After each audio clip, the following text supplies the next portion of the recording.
Assalamualaikum warahmatullahi wabarakatuh. Waalaikumsalam warahmatullahi wabarakatuh. Syukur alhamdulillah pada pagi hari ini kita telah diberi kesehatan oleh Allah sehingga kita dapat berkumpul di tempat yang sangat sederhana ini guna untuk aksi nyata modul 1.4 budaya positif. Jadi dari calon guru penggerak dari kegiatan guru penggerak yang telah saya lakukan.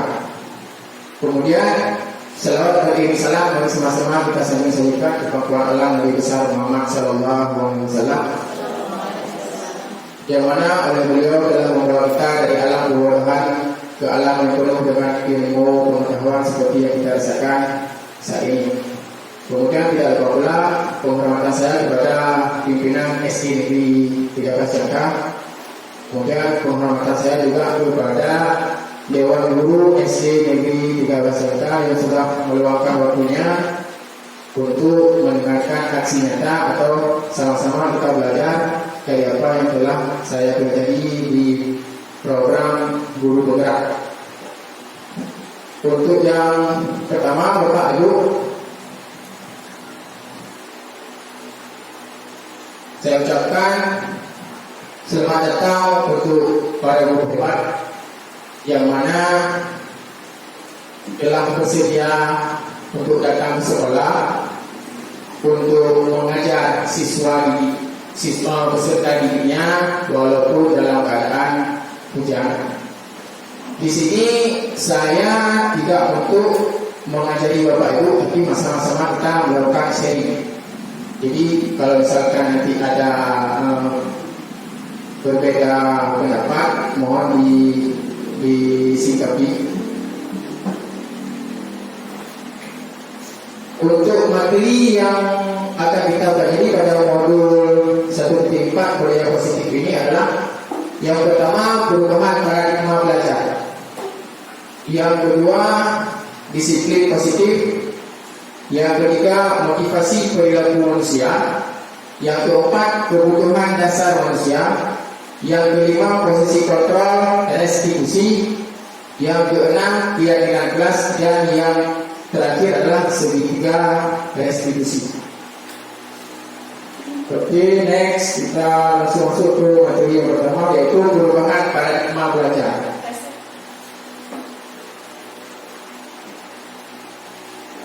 Perubahan paradigma belajar. Pembelajaran pada paradigma baru dirancang berdasarkan prinsip pembelajaran yang diferensiasi, sehingga setiap siswa belajar sesuai dengan kebutuhan dari tahap perkembangannya untuk mewujudkan profil pelajar Pancasila. Paradigma, pengertian kata lain dari paradigma adalah cara pandang kita.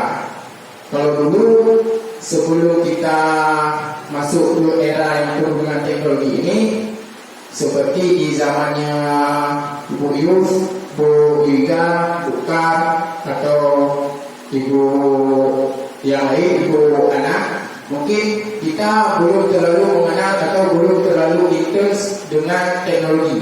Cara belajarnya belum terlalu mendalam dengan teknologi. Tapi kalau untuk sekarang, seiring dengan perkembangan zaman, yaitu siswa harus belajar tentang teknologi, karena itu memang tuntutan zaman. Akan tetapi kalau misalkan siswa kita tidak ajarkan dengan teknologi, tidak mengenalkan mereka dengan teknologi, akhirnya yang akan mereka dapatkan adalah mereka tergilas oleh zaman. Jadi bukan berarti anak kita, peserta didik kita tidak boleh memegang HP atau tidak boleh memegang laptop. Kita harus mengajarkan hal tersebut kepada peserta didik kita, karena memang itu adalah kodratnya mereka sekarang. Mereka memang harus mengenal. Kalau tidak mengenal, mereka akan digilas oleh zaman. Jadi intinya apa? Ketika kita mengajarkan teknologi kepada mereka, mereka tetap di bawah pengawasan kita. Artinya ketika kita memberikan HP kepada mereka, kita tidak langsung memberikannya secara cuma-cuma, tapi tetap harus memberikan batas waktu yang mereka gunakan berapa menit misalnya. sehingga mewujudkan profil pelajar Pancasila, yaitu profil pelajar Pancasila itu ada 6. Yang pertama, beriman dan bertakwa kepada Tuhan Yang Maha Esa. Yang kedua, berkebinekaan global. Yang ketiga, bergotong royong. Yang keempat, bernalar kritis. Yang kelima, mandiri. Dan yang terakhir adalah kreatif. Sehingga terwujudlah profil pelajar Pancasila seperti yang diharapkan pada program kita ini. Oke, lanjut. Selanjutnya, disiplin positif. Dari tema yang kedua atau subtema yang kedua yang kita bagi adalah disiplin positif. Menurut Bapak itu, disiplin itu seperti apa? Disiplin positif itu seperti apa?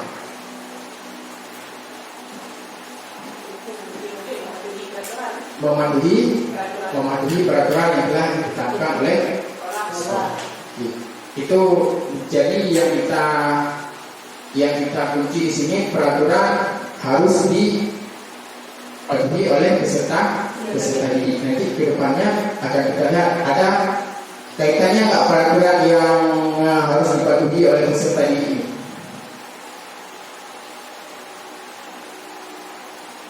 Oke. Menurut Diane Dawson dalam bukunya, Diane mengatakan bahwa arti kata disiplin berasal dari kata Latin disiplina, yang artinya belajar.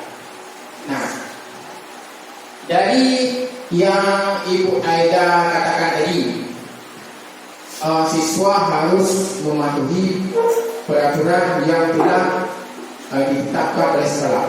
Ketika peserta didik tidak berubah atau tidak dalam artinya mereka tidak belajar tentang disiplin, tidak ada perubahan, maka dapat dikatakan bahwa peraturan tersebut tidak jalan atau disiplin tersebut tidak jalan. Artinya disiplin positif artinya atau disiplin bisa diartikan sebagai siswa tersebut belajar, ada perubahan dari yang tidak baik menjadi baik. Itu artinya disiplin positif. Kemudian untuk jadi murid atau pengikut, seseorang harus paham betul alasan mengapa mereka mengikuti suatu aliran atau ajaran tertentu, sehingga motivasi yang terbangun adalah motivasi intrinsik bukan ekstrinsik. Menurut Bapak Ibu, ketika siswa ketakutan dengan peraturan, motivasi apa yang akan mereka dapatkan?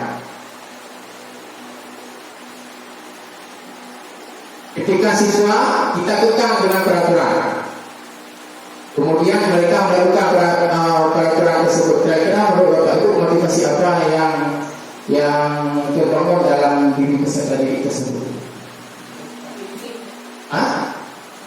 Motivasi ada dua, intrinsik dan ekstrinsik. Motivasi intrinsik itu motivasi dari dalam diri siswa tersebut. Ekstrinsik motivasi dari luar siswa tersebut. Kira-kira menurut Bapak Ibu, ketika siswa ditakutan dengan peraturan dan siswa tersebut mengikuti peraturan tersebut, menurut Bapak Ibu motivasi apa yang terbangun dalam diri mereka? Motivasi bagus. Motivasi ekstrinsik. Karena apa? Peserta didik takut akan mendapatkan hukuman ketika mereka tidak melakukan peraturan tersebut.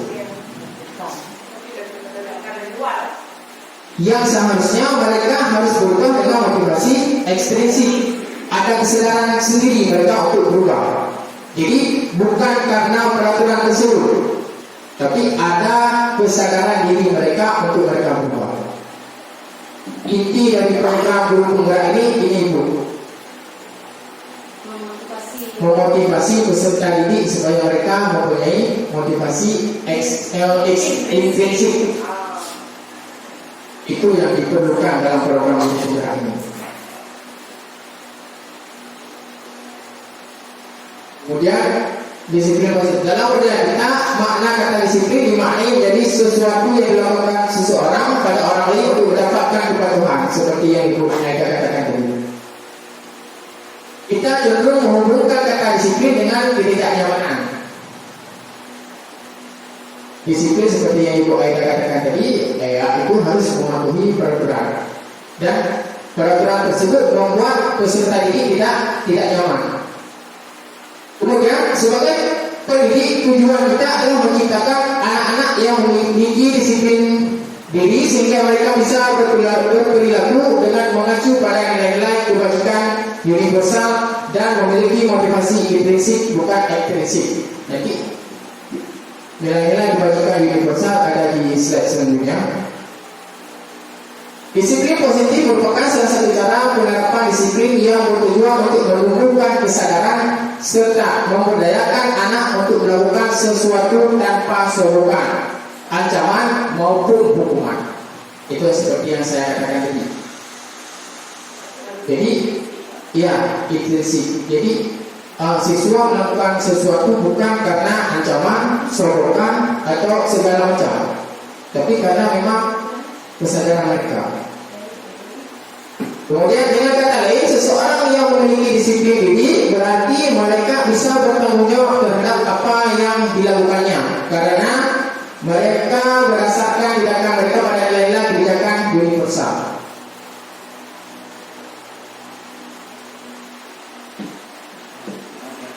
Ini Bapak Ibu, nilai-nilai kebijakan universal. Yang ini dari profil pelajar Pancasila yang sudah sebagaimana kita tahu, yaitu ada 6. Kemudian ada disiplin positif juga, nilai-nilai kebajikan juga dari yang lain, yaitu seperti peduli, rajin, keberanian, kreatif, semangat. Itu merupakan nilai-nilai kebajikan. Nilai-nilai kebajikan, nilai-nilai yang memang harus dimiliki oleh peserta didik kita. Kemudian ada juga ini mandiri dan bertanggung jawab, jujur, hormat dan santun, seperti yang siswa peserta didik kita lakukan, yaitu hormat dan santun kepada gurunya. Itu merupakan juga disiplin positif atau nilai-nilai kebajikan. Next. Nah, motivasi perilaku manusia.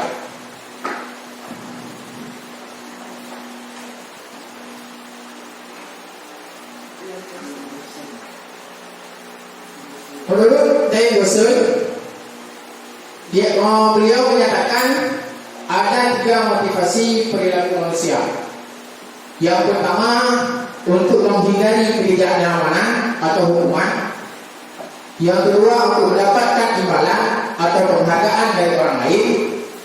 Yang ketiga, untuk menjadi orang yang mereka inginkan dan menghargai diri sendiri dengan nilai-nilai yang mereka percayai.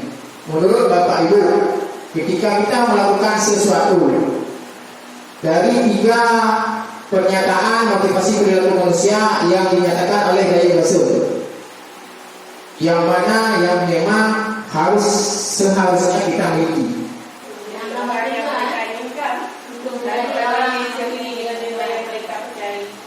Jadi yang ini Ibu Bapak ya, untuk jadi orang yang mereka inginkan dan menghargai diri sendiri dengan nilai-nilai yang mereka percayai. Jadi ketika mereka melakukan sesuatu tidak dengan embel-embel atau kamu melakukan ini dan nanti akan mendapatkan ini. Jadi ada ada hadiah. Dia melakukan sesuatu karena ada hadiah. Tidak seperti itu. Atau dia melakukan sesuatu karena akan mendapatkan hukuman. Tidak seperti itu. Tapi dia melakukan sesuatu karena kesadarannya untuk berubah, untuk menjadi yang lebih baik.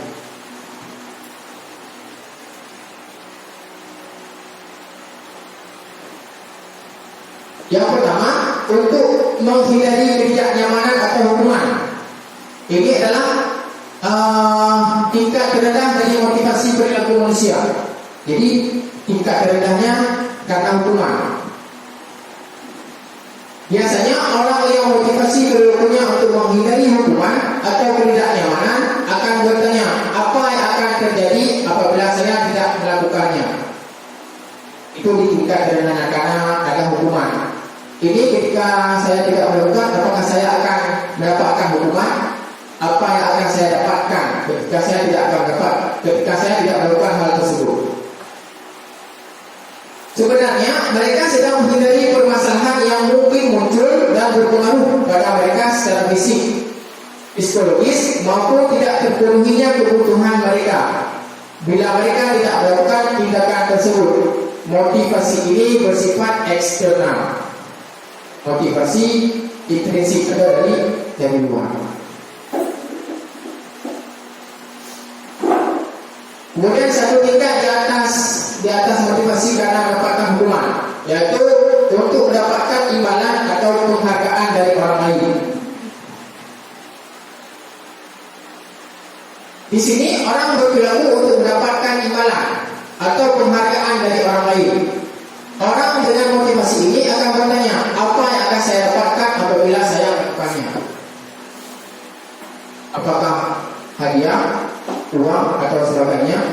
Kemudian mereka melakukan sebuah tindakan untuk mendapatkan pujian dari orang lain. Supaya mereka mendapatkan pujian, maka dia melakukan hal tersebut. Yang menurut mereka penting dan mereka letakkan dalam dunia berkualitas mereka.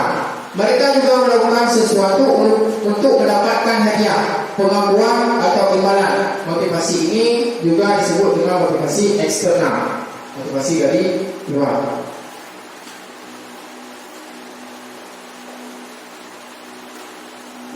Ini motivasi yang seharusnya kita miliki, yaitu untuk menjadi orang yang mereka inginkan dan menghargai diri sendiri dengan nilai-nilai yang mereka percayai. Nilai-nilai yang mereka percayai itu yaitu nilai-nilai kebajikan yang tadi Bapak lihat. Orang dengan motivasi ini bertanya, akan menjadi orang seperti apa apabila saya melakukannya? Jadi tidak dengan hukuman, tapi karena dia melihat ke depannya. Kalau saya melakukan ini, saya akan menjadi seperti apa? Contoh misalkan ketika kepala sekolah mengatakan bahwa Bapak Ibu diharuskan untuk mengikuti pelatihan Canva. Contoh, ini contoh. Kemudian di dalam diri kita terbangunlah 3 motivasi yang telah kita pelajari tadi. Yang pertama untuk karena mendapatkan hukuman, yang kedua karena imbalan, yang ketiga karena untuk menjadi orang yang seperti apa yang kita inginkan. Nah, ketika kita mengikuti pelatihan Canva di dalam pikiran kita, maka terbangunlah kata-kata, ketika saya belajar Canva ini akan seperti apa nanti ke depan, apa manfaatnya ke depan. Itu yang terbangun adalah motivasi ini, motivasi yang tingkat tertingginya Bapak Ibu. Jadi bukan karena mendapatkan hukuman atau karena mendapatkan imbalan kita mengikuti pelatihan Canva tersebut. Nah, motivasi yang ketiga ini, yang tertinggi ini adalah motivasi internal atau intrinsik dari dalam diri kita. Jadi kita tidak didorong oleh orang lain untuk mengikuti kegiatan tersebut, tapi kita melangkah dengan sendirinya untuk mencari ilmu dan mengikuti program yang telah ditentukan. Contoh misalnya ketika program guru penggerak ini, ketika kita mengikuti program guru penggerak ini, ada nggak yang menghukum atau memberikan imbalan ketika Anda mengikuti ini? Tidak ada. Berarti kita mengikuti program guru penggerak ini karena siapa? Karena kesadaran diri kita. Maka itu merupakan perilaku yang bersifat intrinsik, motivasi internal dari dalam diri kita. Kemauan kita, memang kemauan kita, bukan paksaan daripada orang lain. Ketika kita melakukan paksaan, ketika kita melakukan sesuatu dengan paksaan orang lain, maka sesuatu yang kita lakukan tersebut tidak maksimal. Jadi kita karena takut akan hal hukuman tadi.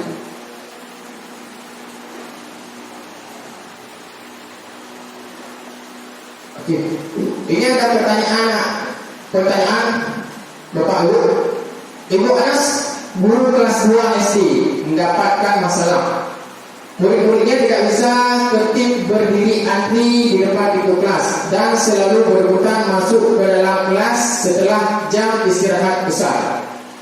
Ini tentunya sangat mengganggu proses pembelajaran di mana kelas tidak dapat melalui tepat waktu karena Ibu Anas sibuk menenangkan murid-muridnya untuk waktu yang cukup lama.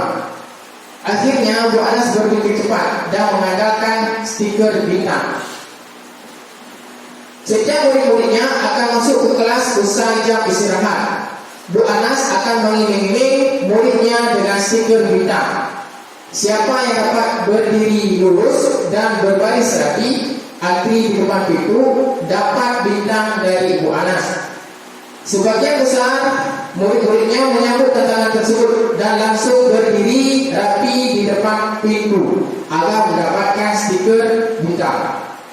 Hal ini tentunya dilakukan Bu Anas selama beberapa minggu karena cukup berhasil membuat murid-muridnya berdiri rapi antri di depan pintu. Sampai pada suatu saat Bu Anas sakit dan terpaksa digantikan oleh Pak Heru. Pak Heru tidak mengetahui tentang stiker bintang dan benar saja pada saat masuk ke kelas usai jam istirahat, murid-murid kelas 2 kembali berebutan masuk. Apa yang terjadi dan mengapa?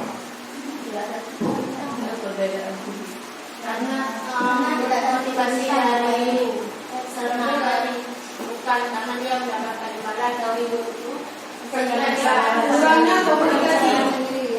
Ya, kurangnya komunikasi. Boleh. Karena sama baru ada stiker bintang. Karena dengan baru tidak ada stiker bintang. Melakukan itu bukan dengan kesadaran sendiri. Karena murid-murid melakukan hal tersebut tidak dengan peraturan, dengan kesadaran sendiri, yaitu tapi dia melakukan tersebut dengan motivasi eksternal.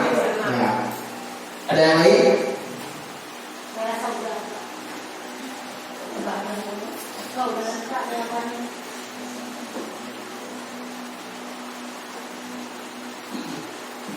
Nah, betul seperti yang Bapak Ibu katakan tadi, yaitu murid-murid tadi dengan Bu Anas terbentuknya motivasi eksternal, bukan motivasi intrinsik, tapi motivasi eksternal.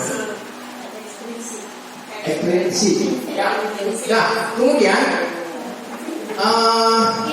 ketika Bu Anas tidak hadir, apakah seharusnya Pak Heru ketika Pak Heru mengetahui hal tersebut melanjutkan apa yang telah Bu Anas lakukan? Menurut Ibu seperti apa? Ini kalau misalkan Pak Herunya tahu. Kalau misalkan Pak Herunya tahu, berarti motivasi yang terbentuk eksternal. Ya, seharusnya internal, intrinsik, seharusnya intrinsik. Itu seharusnya Bu Anas seharusnya tidak melakukan hal tersebut, tidak memberikan stiker bintang atau tidak memberikan seperti hal lain, misalkan uang atau kue misalkan, karena mereka melakukan sesuatu. Tapi kita harus menjelaskan kepada mereka apa yang akan mereka dapatkan ketika mereka melakukan berbaris dengan rapi yang tertib. Kita mau memotivasi mereka untuk mereka berbaris dengan rapi. Contoh misalkan ketika kita meminta mereka untuk berbaris dengan rapi, sehingga kerapian terbentuk di dalam barisan tersebut dan rapi. Akan tetapi ketika mereka berebutan akan mendapatkan misalkan celaka ketika mereka berebutan untuk masuk, maka akan terjadinya duka. Itu bisa dikatakan sebagai motivasi intensif yang akan kita bangun. Jadi kita tidak memberikan sesuatu kepada mereka ketika mereka lakukan.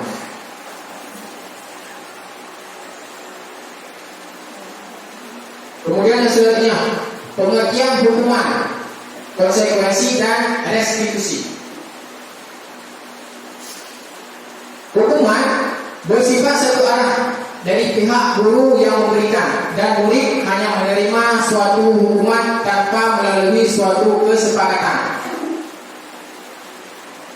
atau pengarahan dari pihak guru, baik sebelum atau sesudahnya. Hukuman yang diberikan bisa bersifat fisik maupun psikis. Murid akan disakiti oleh suatu perbuatan atau kata-kata. Jadi kalau hukuman ini yang membuatnya adalah satu pihak tanpa diketahui oleh pihak yang lain. Misalkan kita membuat hukuman ketika mereka tidak mengumpulkan PR, kita tidak berhubung dengan siswa, tapi kita melakukan hukuman tersebut. Ketika mereka tidak mengumpulkan PR, maka mereka akan belajar di bawah lantai. Mereka akan tulis di bawah lantai. Itu merupakan hukuman. Karena tidak kita berembuk dengan siswa. Akan tetapi ketika kita berembuk dengan siswa, itu bersifatnya ke konsekuensi. Kita berembuk dengan siswa, bersepakat dengan siswa. Maka ketika mereka tidak mengumpulkan PR, yang akan mereka dapatkan adalah konsekuensi dari yang telah disepakati tadi, bukan hukuman. Tapi tetap juga hukuman dan konsekuensi sama-sama menyakiti siswa. Kalau yang hukuman bisa dikatakan ini bersifat lama, ini konsekuensinya dia bersifat sementara. Nah, diharapkan kedua hal tersebut tidak kita lakukan. Yang kita lakukan adalah restitusi. Restitusi adalah proses menciptakan kondisi bagi murid untuk memperbaiki kesalahan mereka, sehingga mereka bisa kembali pada kelompok mereka dengan karakter yang lebih kuat. Restitusi juga merupakan proses kolaborasi yang mengajarkan murid untuk mencari solusi untuk masalah mereka dan membantu murid berpikir tentang orang seperti apa yang mereka inginkan dan bagaimana yang harus diperlakukan orang lain. Itu kalau restitusi. Di restitusi dia tidak ada hukuman atau konsekuensi yang siswa dapatkan. Jadi restitusi ini proses mencari solusi dari permasalahan yang ada pada peserta didik.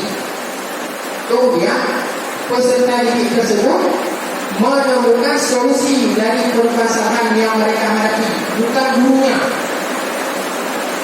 gurunya yang memberikan solusi kepada peserta didik tersebut. Itu pilihan terakhir. Tapi siswa tersebut harus menemukan solusi dari permasalahan yang mereka hadapi. Contoh misalkan ada siswa yang datang karena menarik baju kawannya sehingga kancing bajunya lepas, sehingga terjadilah cekcok. Kemudian kita datang ke ruang guru, kemudian kita melakukan restitusi. Kita tidak mencari siapa yang salah di kedua hal tersebut, tapi kita mencari permasalahan solusi dari yang mereka hadapi. Jadi yang menjadi solusi tersebut siapa? Siswa. Bagaimana seharusnya ketika kancing tersebut lepas? Apa yang seharusnya dilakukan oleh yang menarik baju tersebut? Ya, bagus.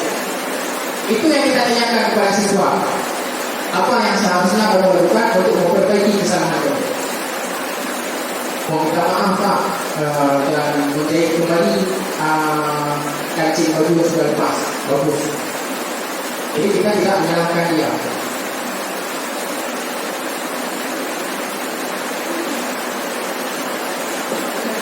Menurut Bapak Ibu ada pertanyaan?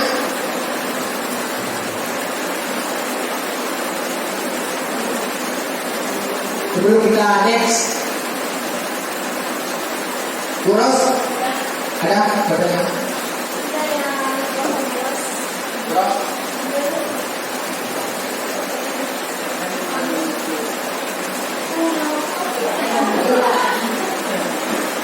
Boleh.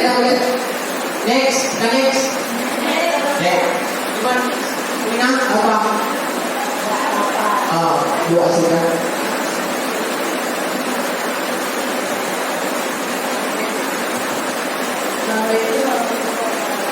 Waalaikumsalam warahmatullahi wabarakatuh.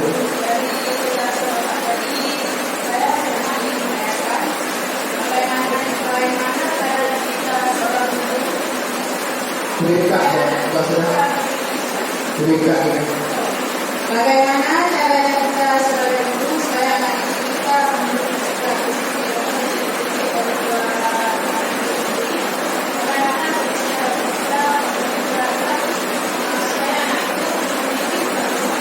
memiliki sikap di prinsip tersebut. Ya, terima kasih Bu Asida. Pertanyaan Bu Asida, bagaimana cara membangun motivasi intrinsik siswa sehingga mereka mempunyai motivasi tersebut? Ya. Yang pertama tentu harus kita lakukan adalah tidak memberikan embel-embel apapun kepada siswa ketika mereka melakukannya. Contoh misalkan, ketika siswa tersebut melakukan bidjet. Nah, ketika kita memberikan uang kepada siswa tersebut, motivasi apa yang akan dibangun ke depan? Mengharapkan uang. Siswa tersebut akan mengharapkan uang. Kemudian ada siswa satu lagi yang memang dia melakukan di bidjet juga, tapi dia tidak kita berikan uang karena yang melakukan yang pertama itu dia. Menurut Bapak Ibu, apakah dia akan iri terhadap apa yang didapatkan oleh seseorang tersebut? Jelas. Maka seharusnya yang harus kita lakukan adalah tidak memberikan embel-embel apapun ketika siswa tersebut melakukan suatu hal, tapi kita cukup memberikan pujian kepada mereka, applause kepada mereka. Ketika kita memberikan, maka kedepannya akan terbangun motivasi eksplisit dari luar. Mereka melakukan sesuatu tersebut karena akan mendapatkan hadiah. Contoh misalkan, ketika siswa tersebut yang telah mendapatkan uang, siswa tersebut tidak datang, kita meminta kepada siswa yang satu lagi untuk berdiri di depan menjadi bidjet. Apakah siswa tersebut akan langsung menerimanya? Kalau saya rasa tidak. Karena apa? Bapak yang Bapak ibu kasih uang, saya Bapak ibu kasih, enggak Bapak atau ibu kasih uang. Kalau di SD mungkin sedikit kita paksa, ya. Tapi kalau di SMA susah. Mereka punya pikiran sendiri. Kalau di SD kita bisa mengontrol siswa kita supaya dia mau untuk melakukannya. Tapi kalau di SMA kita bisa diajak untuk berdebat oleh siswa tersebut. Makanya hal yang pertama yang harus kita lakukan adalah tidak memberikan apa-apa kepada siswa tersebut. Itu. Ya, terima kasih. Bedanya apa dengan ujian tadi dengan hadiah itu? Hadiah imbalan tangan atau kan? Ya. Bedanya dengan imbalan tadi gimana? Ujian itu yang mereka tidak mendapatkan apa?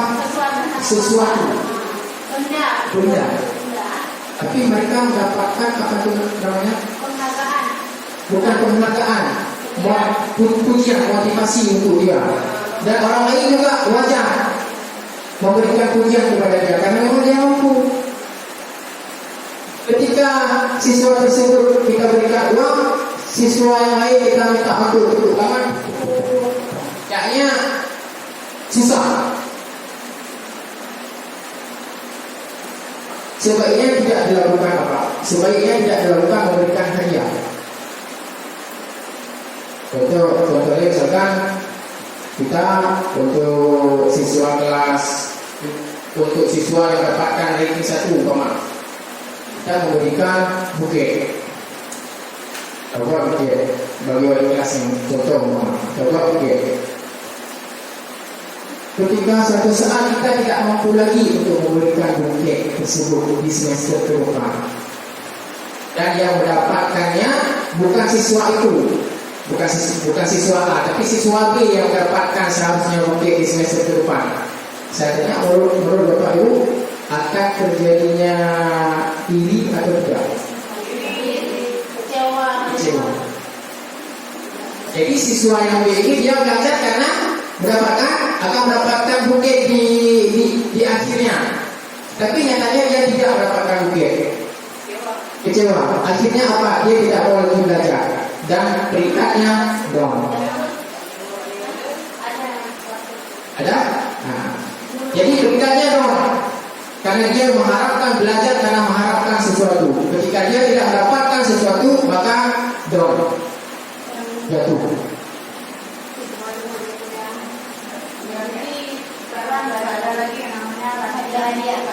Ya, betul. Dari ranking juga, itu sudah salah.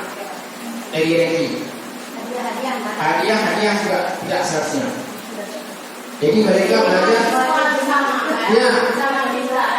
sama kita. Ya, mereka punya potensi sendiri. Di dalam guru penggerak ini kita diajarkan untuk menemukan suatu kekuatan yang ada pada diri peserta diri, bukan melihat hal negatifnya. Contoh misalkan, sebutlah namanya Rada. Rada tidak mampu belajar, apa-apa dia tidak mampu belajar, tidak mampu melakukan apa-apa di dalam kelas, dia tidak mau belajar. Tapi satu hal yang dia punya, yaitu sifat sosial dan gotong royongnya yang tinggi. Itu yang kita gali dari dia. Kita tidak boleh melihat membuang hal yang positif demi melihat hal yang negatif. Seharusnya dibalik, kita lihat hal yang positif, buang yang negatifnya. Itu yang diajarkan di guru penggerak, yaitu yang negatifnya lebih banyak. Iya. Cuma satu aja nggak jadi masalah. Kita bicarakan yang positif. Iya, betul. Jadi seperti kepintaran. Kepintaran itu dia ada beberapa macam. Ada kepintaran di dalam pelajaran, ada kepintaran bengkel, ada kepintaran melukis, ada kepintaran menjadi aktor atau acting. Itu kepintaran Bapak Ibu. Kepintaran yang dimiliki oleh seseorang. Jadi ketika siswa atau ketika seseorang memiliki kepintaran seni, tapi dia tidak bisa di dalam pembelajarannya, apakah orang tersebut bisa kita sebut bodoh? Tidak, tentu tidak.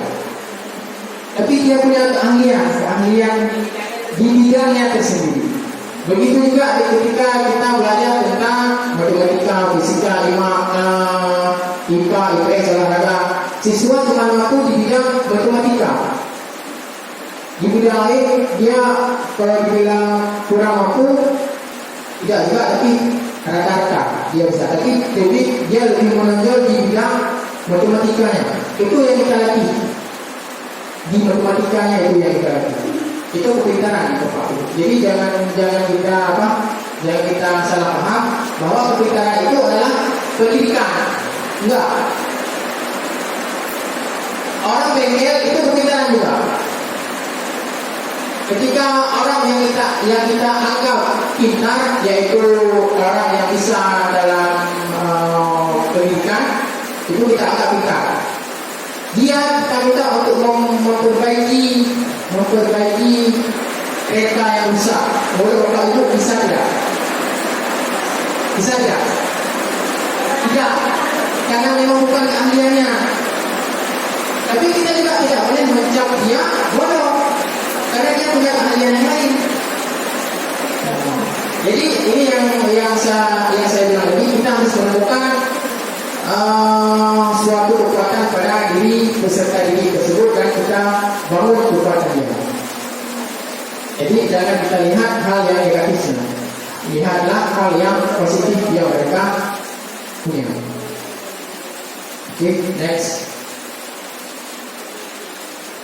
Ini yang seperti yang saya katakan tadi. Lanjut. Kemudian dihukum oleh penghargaan. Saat kita berulang kali menjadikan hadiah kepada anak-anak agar berperilaku bertanggung jawab, atau kepada seorang murid agar mempelajari sesuatu yang baru, atau kepada seorang karyawan agar melakukan pekerjaan yang berkualitas, kita sedang berasumsi mereka tidak dapat melakukannya, atau mereka tidak akan memilih untuk melakukannya. Kita yang berasumsi bahwa siswa tersebut tidak bisa melakukannya ketika dia tidak kita berikan penghargaan.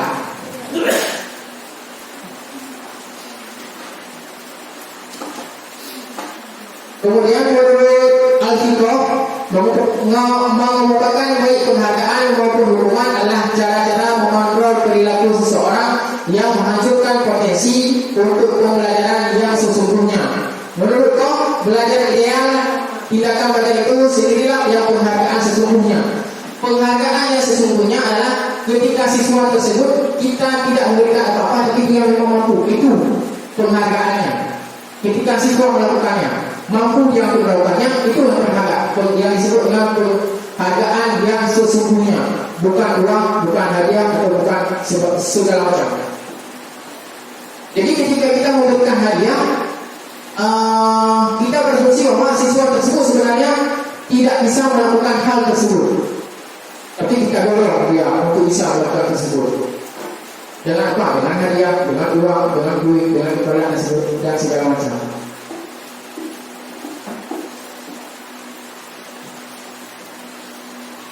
Kemudian kelas selanjutnya juga mengumpulkan beberapa pernyataan dari hasil pengamatannya selama ini tentang tindakan memberikan penghargaan yang nilainya sama dengan menghukum seseorang. Yang pertama, pengaruh jangka panjang dan jangka pendek. Penghargaan efektif jika kita menginginkan seseorang melakukan sesuatu yang kita inginkan dalam jangka waktu pendek. Kemudian yang selanjutnya, jika kita mendapatkan penghargaan untuk melakukan sesuatu yang baik, maka selain itu kita senantiasa berhak mendapatkan penghargaan tersebut. Kita pun menjadi tidak menyadari tindakan baik yang kita lakukan. Kemudian yang ketiga, jika kita menggunakan penghargaan lain dan lagi, maka orang tersebut akan bergantung pada penghargaan yang diberikan serta kehilangan motivasi dari dalam diri. Itu yang tadi saya katakan. Seharusnya kita tidak memberikan apa-apa kepada siswa. Bangunlah motivasi dari dalam diri mereka.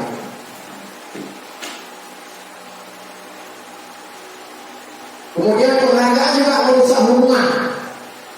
Ketika seseorang diberi penghargaan atau pujian di depan orang banyak, maka yang lain akan merasa iri dan sebagian dari mereka akan tidak menyukai orang yang diberikan penghargaan tersebut.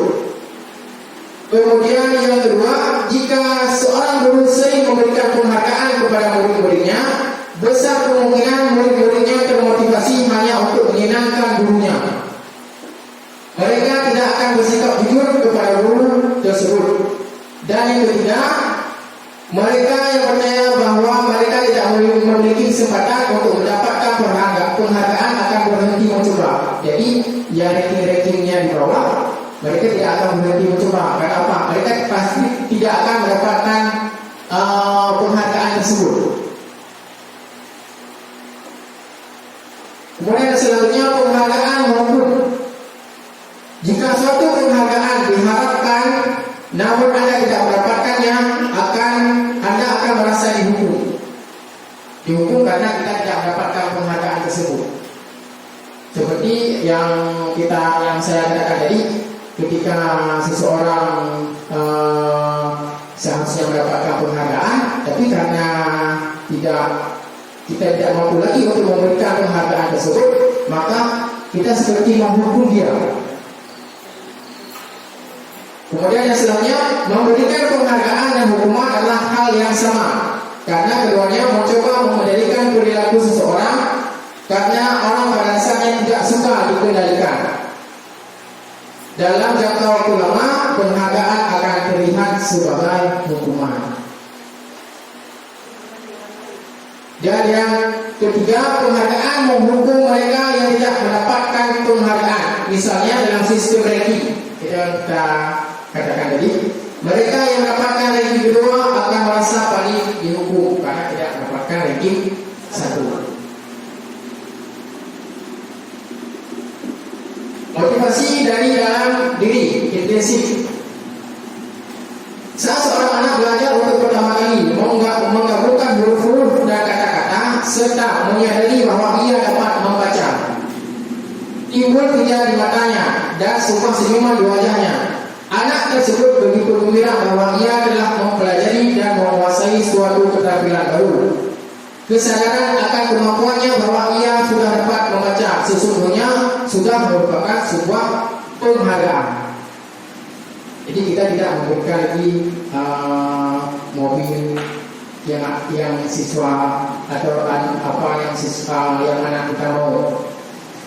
Jika kita memberikan penghargaan kepada seorang anak pada saat dia sedang merasa bangga dengan pencapaiannya sendiri, maka kita akan mengambil kegembiraan yang saat itu sedang dirasakan secara alamiah. Itu seperti menghukum siswa. Jadi kedepannya siswa akan membutuhkan apa yang kita berikan. Seharusnya ketika kita tidak memberikan, dia tidak kepikiran akan mendapatkan penghargaan.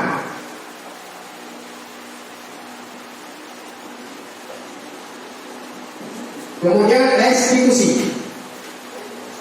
Restitusi adalah proses menciptakan kondisi bagi murid untuk memperbaiki kesalahan mereka, sehingga mereka bisa kembali pada kelompok mereka dengan karakter yang lebih kuat.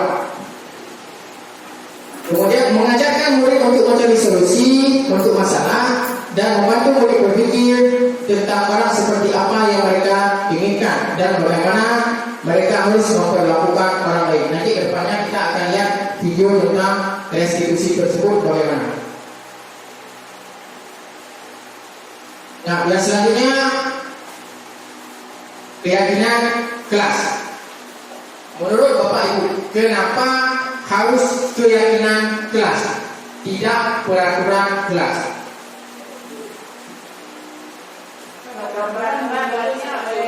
Yes. Kalau peraturan seakan-akan ada hukuman yang akan mereka dapatkan ketika mereka tidak mengerjakan aturan kelas tersebut. Kalau keyakinan, sesuatu yang mereka yakini agar mereka melakukan yang tersebut, yang mereka sepakati. Jadi di keyakinan ini kita tidak menghukum siswa.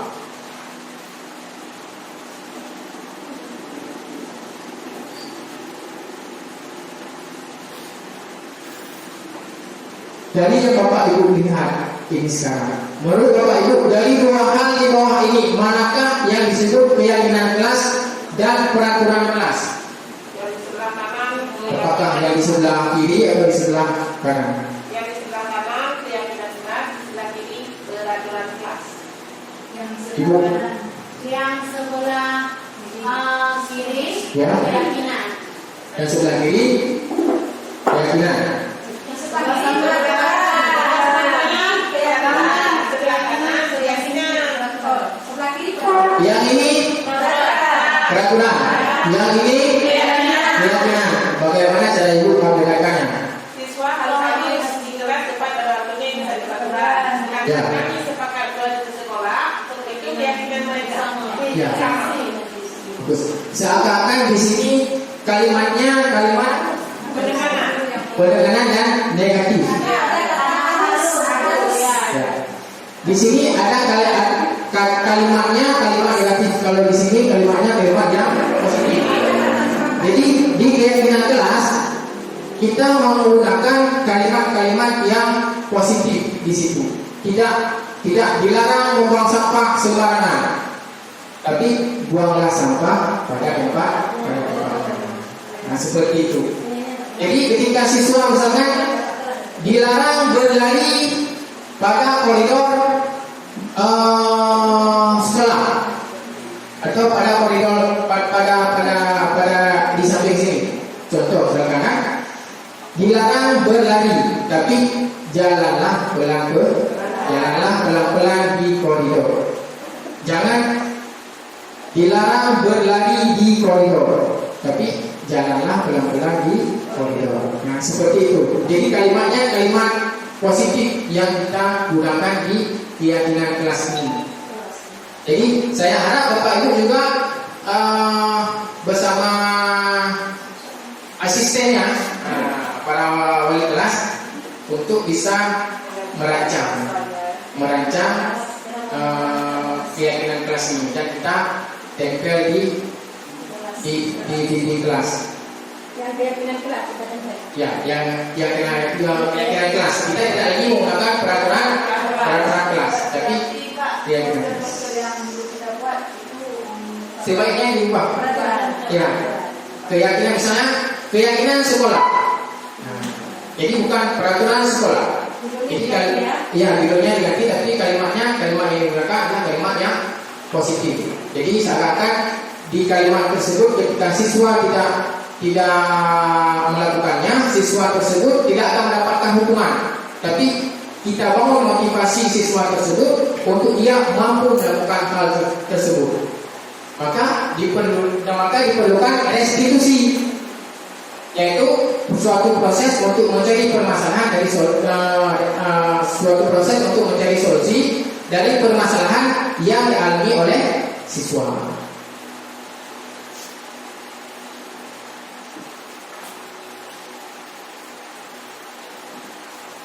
Ini contoh dari kesepakatan kelas, keyakinan kelas sama.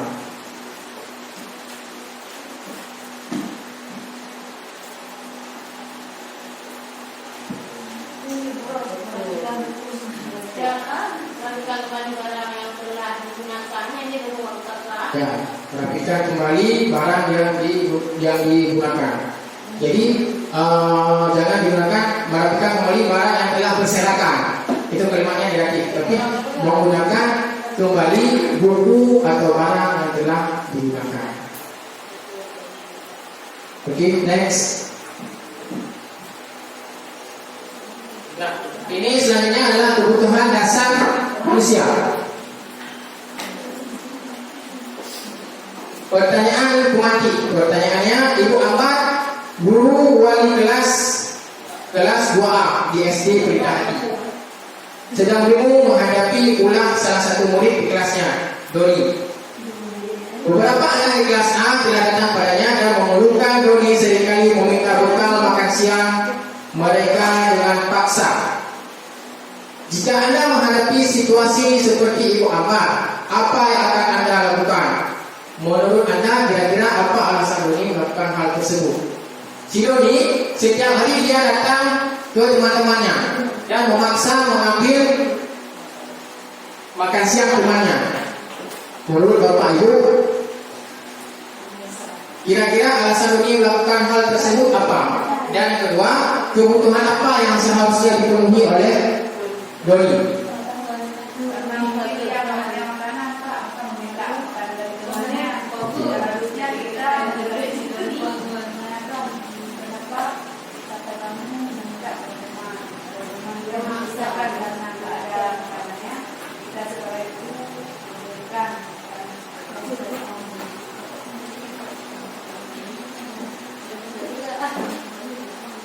Simpan dulu pertanyaan Bapak Ibu. Kita akan melihat 5 kebutuhan dasar yang harus dimiliki oleh peserta didik, atau yang harus dimiliki oleh manusia. Yang pertama, kebutuhan bertahan hidup. 5 kebutuhan dasar manusia menurut Dr. William Gerson dalam Choice Theory. Yang pertama, kebutuhan bertahan hidup. Yang kedua, kasih sayang dan rasa diterima. Yang ketiga, penguasaan. Yang merasa dia paling berkuasa di dalam kelas tersebut. Jadi dia boleh mengambil makanan dari orang lain. Itu disebut dengan penguasaan atau penguasa. Kemudian kebebasan. dia melakukan hal tersebut karena dia memang butuh kebebasan atau dia bebas untuk melakukan apa saja yang dia mau. Kemudian kesenangan, dia mau melakukan tersebut karena dia merasa senang ketika dia melakukan hal tersebut. Orang lain memperhatikan dia.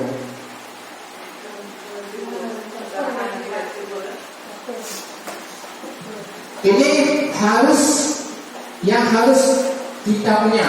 5 kebutuhan dasar ini harus kita punya. Ketika kebutuhan bertahan hidup, misalkan kita tidak punya makan, apakah kita bisa hidup? Tidak. Maka makanan atau segala macam konsumsi yang kita gunakan itu termasuk ke dalam kebutuhan bertahan hidup. Seperti rumah juga termasuk dalam kebutuhan bertahan hidup.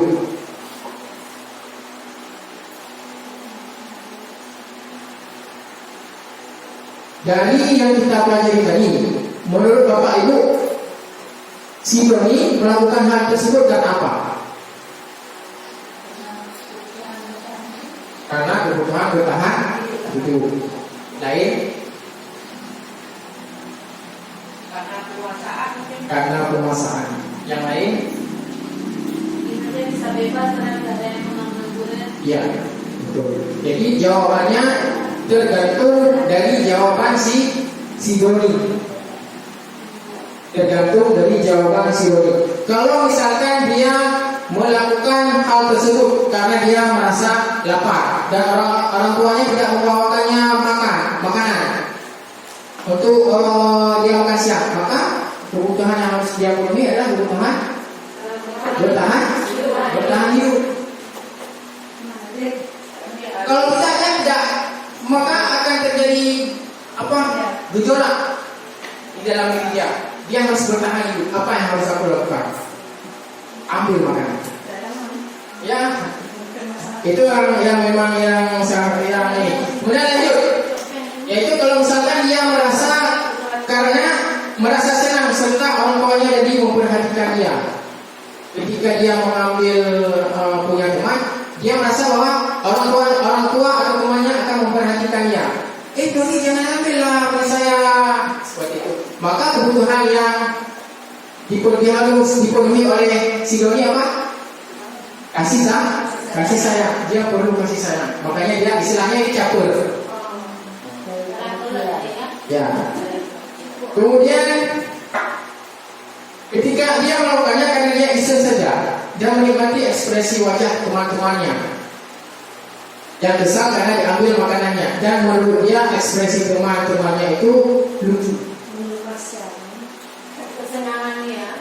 Itu merupakan kebebasan. Kemudian yang kesenangan, dia merasa bosan dengan bekal makanan yang dibawakan oleh ibunya. Itu aja, nggak ada. Kalau nggak ada terus, ya kan? Oleh karena itu dia ingin mencoba makanan teman-temannya yang beraneka ragam. Dia pengen mencicipi makanan temannya.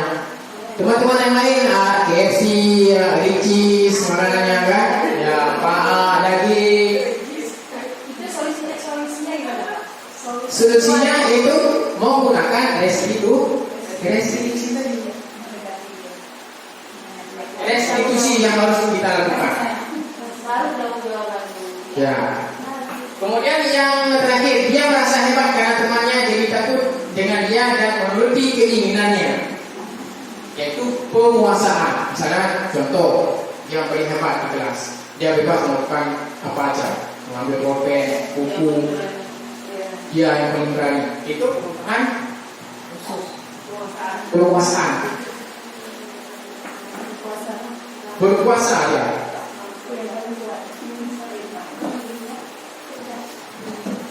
Kemudian yang selanjutnya, restitusi 5 posisi kontrol.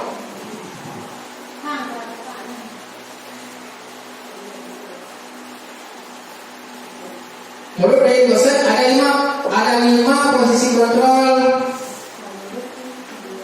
Menurut dari dosen, yang pertama penghukum, yaitu memberi hukuman. Yang kedua, pembuat merasa bersalah. Yang ketiga, teman. Yang keempat, pemantau. Yang kelima, posisi manajer. Ini nanti akan kita lihat bagaimana posisi kontrol tersebut. Kita akan lihat.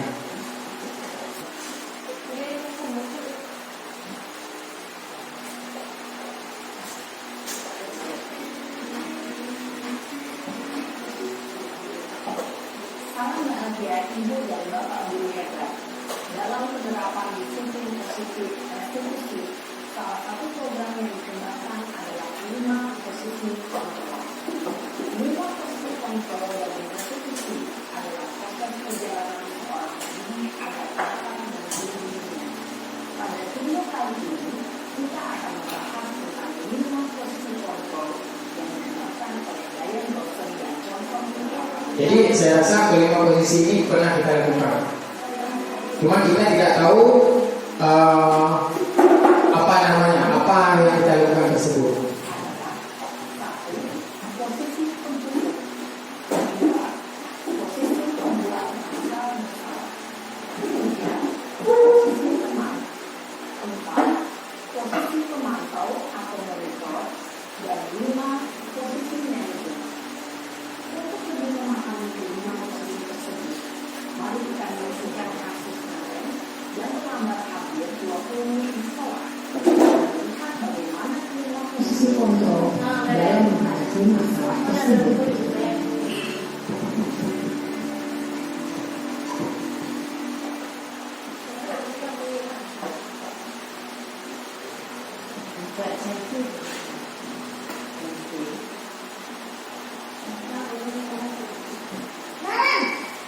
Posisi pemukul.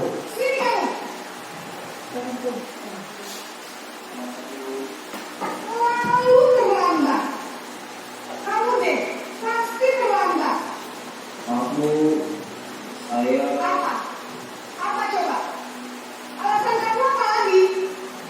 Kapan sih kamu tidak terlambat? Malas sekali ya kerjanya. Dasar pemalas. Berapa kapok sih kamu? Sudah berapa kali terlambat? Mana? Kamu keliling lapangan basket 2 kali. kenapa saya harus ke lapangan basket, Bu? Berani-beraninya jawab. Sudah terlambat, masih berani jawab pula. Sekarang, keliling lapangan basket 5 kali sekalian. Biar kapok. Cepat. Pergi sana. Oh, itu posisi pemukul. Jadi siswa merasa Posisi pemukul biasanya berbicara dengan nada tinggi, menghardik, menunjuk-nunjuk, menyakiti, dan menyindir. Hukuman bisa berupa fisik maupun psikis.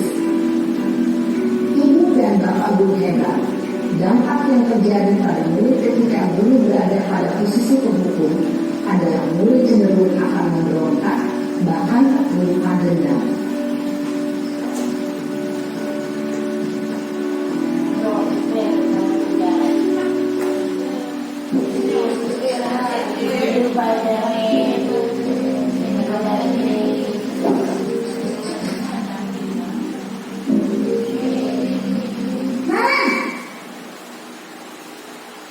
sekarang posisi pembuat merasa lalu salah. Naren. Kamu kenapa terlambat lagi, nak? Ya Tuhan, Naren. Kamu senang ya bikin ibu susah ya? Kalau kamu terlambat lagi, nanti ibu yang ditegur sama kepala sekolah, nak. Disangka ibu tidak bisa membina kamu. Duh, gimana ini? Maaf, Bu. Duh, Gusti Naren. Kamu suka ya kalau ibu tegur bapak kepala sekolah? Terus, sekarang ibu harus tulis apa yang ibu absen? Ini kamu sudah sering terlambat loh. Ibu harus apa coba? Maaf, Bu. Maaf sekali. Ya sudah, lain kali jangan bikin ibu susah lagi ya, nak ya.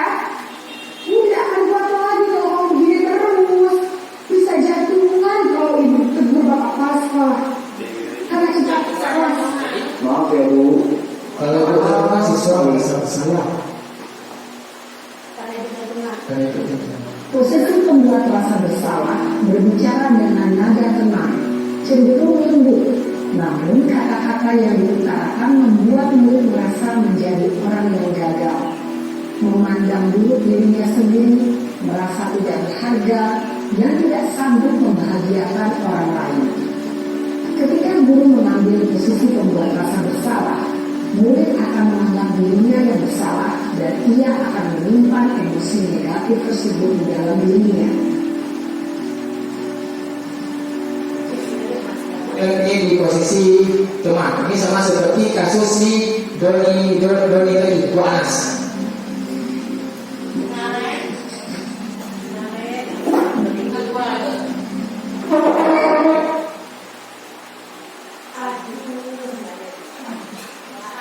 Selamat pagi Bu.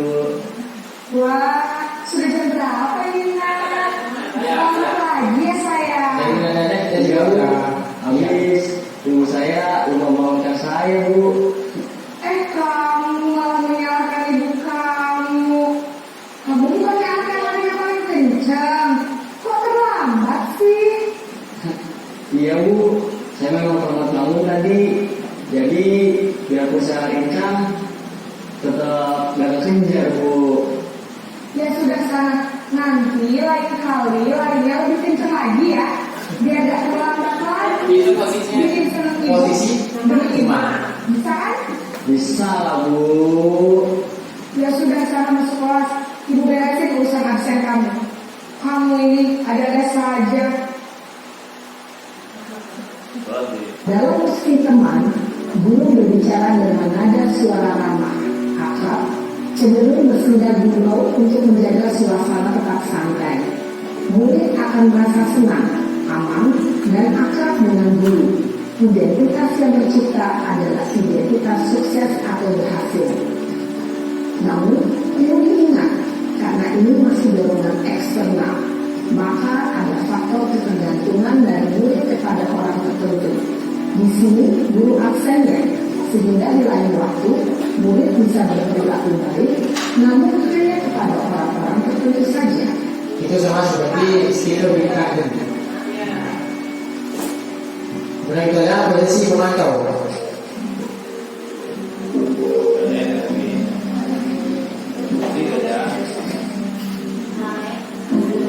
Tetap hadir. Pemantau. Selamat pagi Bu. Nah, apa peraturan sekolah kita tentang jam berapa kita harus masuk sekolah, nah? Kita harus di sekolah itu Bu. Iya betul, sekarang sudah jam 7.20. Mari sudah tahu konsekuensinya jika terlambat hadir. Paham Bu, saya harus tinggal kelas pas jam istirahat selama 20 menit. Iya benar, konsekuensinya demikian. Jadi nanti jam 9.30 pas istirahat, kamu harus tinggal di kelas, kerjakan tugas tambahan untuk ketertinggalan kamu, ya. Baik Bu. Posisi pemantau mengandalkan penghitungan atau data untuk mengontrol murid.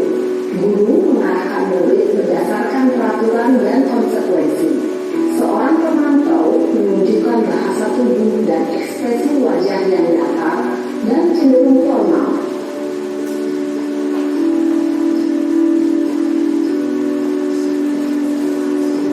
Ini yang posisi manajer. Kita lihat seperti apa posisi manajer ini.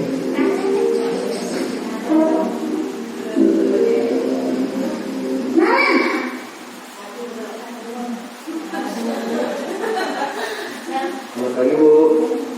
Selamat pagi, Naren. Maaf Bu, saya terlambat. Iya, sekolah masuknya jam 7, sekarang sudah jam 7.20. Jadi sekarang bagaimana ya, Naren? Maaf Bu, saya lupa soal saya semalam. Baiklah, menurut kamu, keyakinan sekolah yang mana yang perlu kamu tingkatkan? Menghargai diri sendiri dan orang lain mungkin ya Bu. Setuju. Jadi, apakah Naren meyakini prinsip saling penghormatan tersebut? Ini yang namanya restitusi Bapak Ibu. Apakah Naren bersedia memperbaiki masalah keterlambatan ini? Bersedia Bu. Bagaimana kamu akan memperbaiki masalah keterlambatan ini? Saya akan coba untuk tidak lupa menyetel alarm saya Bu. Baik, solusi yang didapatkan yang di Ada orang yang kira-kira bisa bantu mengingatkan tidak? Ada Bu, kata saya, Kak Emma. Ada lagi selain KM? Selain Kak Emma, ada ibu saya. Baik, jadi yang mengingatkan Naren adalah Kak Emma dan ibu kalian. Kira-kira akan mulai alarm kapan Naren? Setelah pulang sekolah, akan segera saya lakukan. Baik, jadi Naren akan setel alarm untuk bangun besok pagi dan akan diingatkan oleh kakak dan ibu dan Naren ya. Ada lagi yang mungkin perlu dilakukan Naren agar tidak terlambat bangun lagi. Tidak ada Bu. Baik Naren, terima kasih untuk kerjasama kamu. Sekarang kamu perlu kembali ke kelas untuk belajar. Baik Bu, terima kasih. Posisi manajer adalah posisi kontrol yang disarankan untuk membimbing murid memiliki sikap disiplin yang positif, yaitu murid yang mandiri, bertanggung jawab, dan dapat memecahkan masalah. Tujuan dari posisi ini adalah agar murid dapat berefleksi atas tindakannya. Guru akan dengan tulus memberikan pertanyaan-pertanyaan bermakna, sehingga membuat murid dapat belajar dari kesalahannya dan mencari sebuah solusi untuk menyelesaikannya. Ibu dan bapak guru hebat, setelah mengamati adegan kelima posisi kontrol tadi, kira-kira posisi mana yang paling ideal? Posisi mana yang dapat menunjang motivasi intrinsik murid? Ya, tentu posisi manajer. Posisi ini memang posisi ideal yang ingin dituju setiap pendidik. Pada posisi inilah, guru dapat menerapkan disiplin positif dan berpihak pada murid, dan memerdekakan murid. Perjalanan seorang pendidik tentunya tidak mudah untuk sampai pada posisi seorang manajer. Namun, tujuan kita pasti, yaitu menciptakan murid-murid yang mandiri, merdeka, dan bertanggung jawab. Semoga penggambaran 5 posisi kontrol yang telah diperlihatkan ini dapat menjadi ajang refleksi bagi kita semua, agar dapat terus mengasah dan menerapkan disiplin positif yang memerdekakan murid. Mari terus berlatih dan bersemangat. Selamat menerapkan. Salam dan bahagia.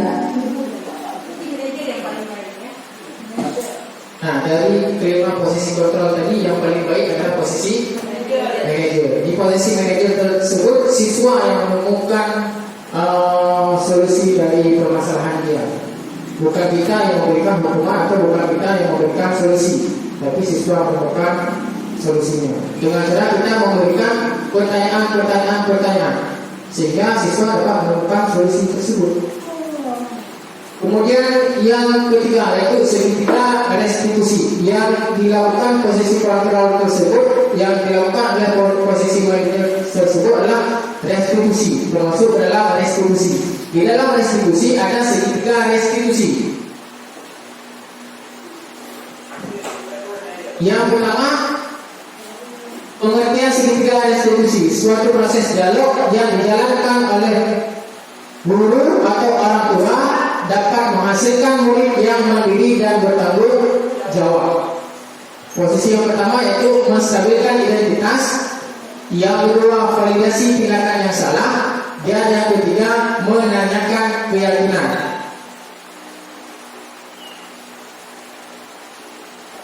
Terakhir, kita lihat bagaimana penerapan segitiga restitusi supaya kita mengerti. Salam dan bahagia, Pak Guru Penggerak. Maka mulai kita akan membahas program disiplin yang diterapkan di lingkungan sekolah yang dikenal dengan restitusi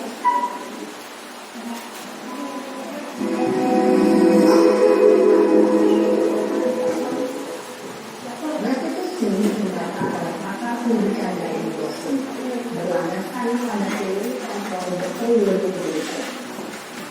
Segitiga restitusi adalah suatu proses yang menjalankan guru atau orang tua agar dapat menghasilkan murid yang mandiri dan bertanggung jawab. Pada saat guru di posisi manajer, aspek yang dikembangkan pada murid adalah motivasi intrinsik.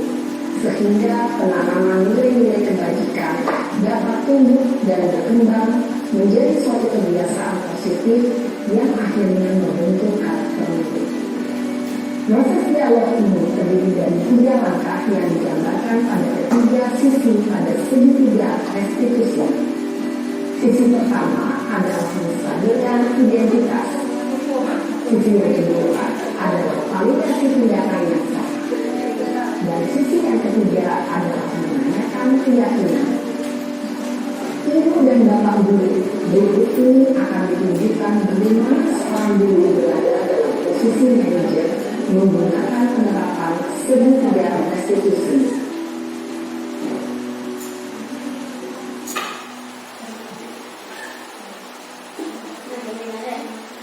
Ini bukan ada, ini Novi namanya.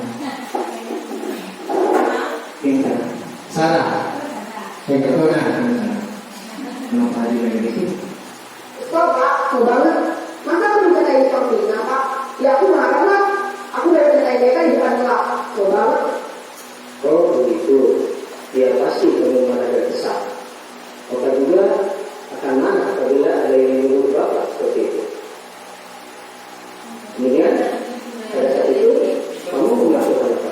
Ya saya harus memakai mereka lah Pak. Kok banget? Saya bisa buka dia dan memulai.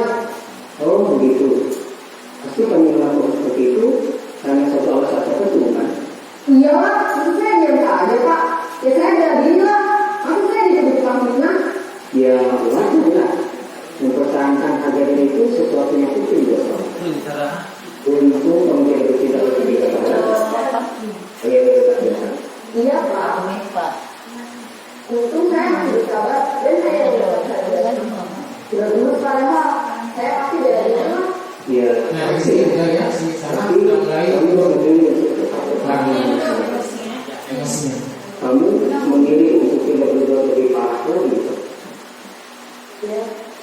Nah, sekarang coba kita lihat lagi tindakan kamu yang mentak-mentak EK di kelas. Tindakan kamu itu kira-kira sesuai dengan keyakinan kelas atau untuk kamu tidak? Enggak lah Pak. Capek Pak jadi marah. Jadi keyakinan atau prinsip mana yang sesuai dengan keinginan kamu? Ya, saya sebenarnya sangat menghargai orang lain. Mungkin saat itu saya menjadi emosi, jadi tidak menginginkan sikap itu. Kamu meyakini tidak? Menghargai orang lain itu penting buat kamu. Yakin lah Pak. Iya, setuju. Kita harus saling menghargai. Namun ada juga keyakinan yang kita sepakati yang perlu kita jalankan apabila kita sedang marah kan? Ya, saya bisa lebih proaktif, mulai dengan diri sendiri. Saya bisa jadi lebih sabar, mengambil waktu jeda untuk berpikir mau apa selanjutnya.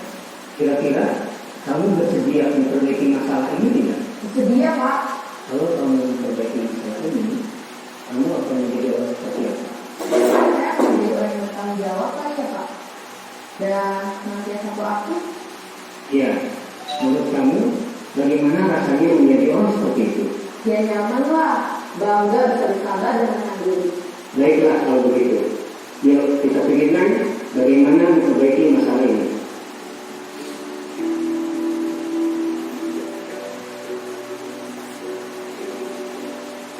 Ibu dan bapak guru hebat. Baru saja kita menyaksikan contoh bagaimana seorang guru berada dalam posisi manajer menggunakan penerapan segitiga restitusi. Mari kita bahas satu persatu. Pada sisi pertama, menstabilkan identitas berdasarkan pada prinsip bahwa membuat kesalahan adalah bagian dari proses pembelajaran. Sisi pertama dari sebenarnya ini berperan menggeser identitas murid dari identitas gagal ke identitas sukses. Murid yang sedang bertingkah laku yang tidak pantas atau menandiri saat kita sedang mengalami identitas gagal. Bila kita mengikutinya, maka posisinya tidak akan berubah. Kita bisa mengajukan pernyataan-pernyataan ini. 1. Membuat kesalahan sesuatu yang wajar. 2. Manusia tidak ada yang sempurna. 3. kita bisa memperbaiki masalah ini. 4. Saya tidak menanyakan kesalahannya. Saya lebih fokus bagaimana memperbaiki masalah ini. 5. Apakah saat ini kamu tetap menjadi orang yang baik untuk diri sendiri? Pada sisi kedua, validasi tindakan yang salah berlandaskan pada prinsip bahwa setiap perilaku berupaya memenuhi suatu kebutuhan tertentu. Guru yang telah memahami teori kontrol akan bergeser dari pemikiran stimulus respon menjadi proaktif dan mencoba untuk mengenali tujuan dari perilaku itu, mengenali dan mengakui kebutuhan itu dapat memperbaiki hubungan dengan diri tersebut. Pernyataan atau pertanyaan bisa disampaikan dengan nada suara tidak menghakimi atau memojokkan, sehingga dapat mengembalikan diri pada posisi positif. 1. Kamu bisa saja bertindak lebih gegabah lagi dari ini. 2. Kamu bukan melakukannya tanpa suatu alasan tertentu. 3. Kamu melakukannya karena mempertahankan sesuatu yang penting bagimu. 4. Mungkin kamu bisa mempelajari suatu perilaku baru yang lebih efektif. Bersediakah kamu mempelajarinya? Selanjutnya, kita akan simak sisi terakhir, yaitu menyalakan keyakinan. Siswa tersebut Menyatakan bahwa pada dasarnya kita termotivasi secara prinsip. Pada saat perilaku yang salah telah divalidasi dan identitas sukses telah stabil, maka murid telah siap mengaitkan keyakinan-keyakinannya dengan tindakannya yang salah, dan pemikirannya telah bergeser menjadi orang yang bertujuan. Pertanyaan-pertanyaan ini dapat mengaitkan keyakinan-keyakinan yang diambil murid. 1. Sebagai keluarga atau kelas, apa yang kita yakini? 2. Nilai-nilai apa yang telah kita sepakati? 3. Seperti apa gambaran sebuah kelas yang ideal bagi kami? 4. Kamu ingin menjadi orang seperti apa?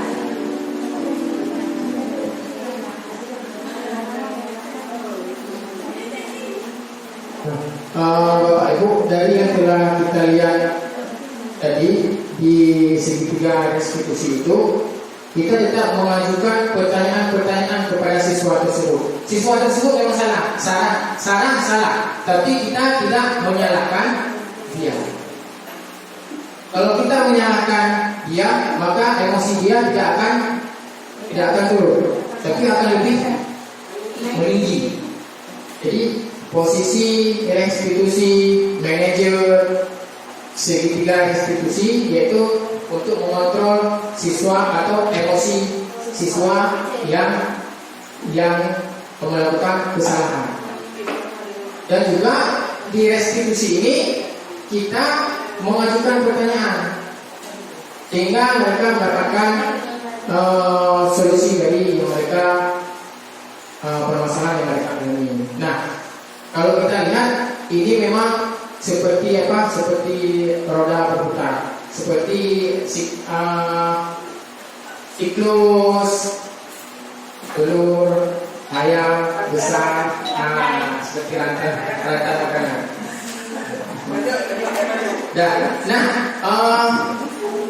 Bapak Ibu ada yang mau ditanyakan sebelum kita akhiri? Ada? Tidak. Oke. Terima kasih Bapak Ibu, saya ucapkan terima kasih untuk hari ini, terima kasih untuk waktunya. Mungkin agak sedikit, bukan agak sedikit, memang lebih dari yang telah kita jadikan. Jadi saya mohon maaf dan saya ucapkan juga terima kasih untuk Bapak Ibu yang telah bersedia hadir dalam aksi nyata saya pada hari ini. Saya ucapkan terima kasih dan saya akhiri. Assalamualaikum warahmatullahi wabarakatuh.